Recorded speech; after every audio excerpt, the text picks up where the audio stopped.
District bar ایسوسی ایشن وہاڑی کے سال 2019-20 کے انتخابات میں فرینڈز اتحاد گروپ نے میدان مار لیا۔ صدر اور جنرل سیکرٹری کی نشست شکیل تارڑ اور علی اعجاز چودھری بھاری برتری سے کامیاب ہوئے۔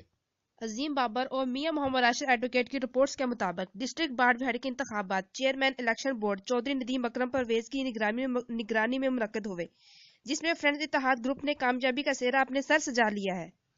فرینڈز اتحاد گروپ کے شکیل تارڑ نے 506 ووٹ لے کر کامیابی سمیٹی، جبکہ مد مقابل مسعود امین صرف 162 ووٹ حاصل کر سکے۔ اسی گروپ کے علی اعجاز چودھری نے 416 جبکہ راؤ سجاد الرحمان نے 253 ووٹ حاصل کیے۔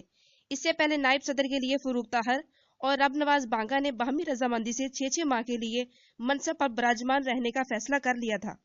منتخب جوائنٹ سیکرٹری رابعہ بلوچ نے 339، لائبریری سیکرٹری علی انور 335، فنانس سیکرٹری فیصل محمود 337 اور ایڈیٹر صفوان چیمہ 350 ووٹ لے کر کامیاب ہوئے۔ جبکہ ایگزیکٹو ممبر پہلے سے ہی بلا مقابلہ منتخب ہو چکے ہیں۔ کامیابی کا اعلان سنتے ہی سپورٹر نے 9 منتخب عہدیداروں کو کندھوں پر اٹھا لیا اور جشن منایا۔ وہ ڈھول کی تھاپ پر بھنگڑا ڈالتے رہے۔ اس موقع پر شکیل احمد تارڑ اور علی اعجاز نے کہا کہ وہ وکلا کی فلاح بہبود اور کالے کوٹ کے تقدس کے لیے بھرپور جدوجہد کریں گے۔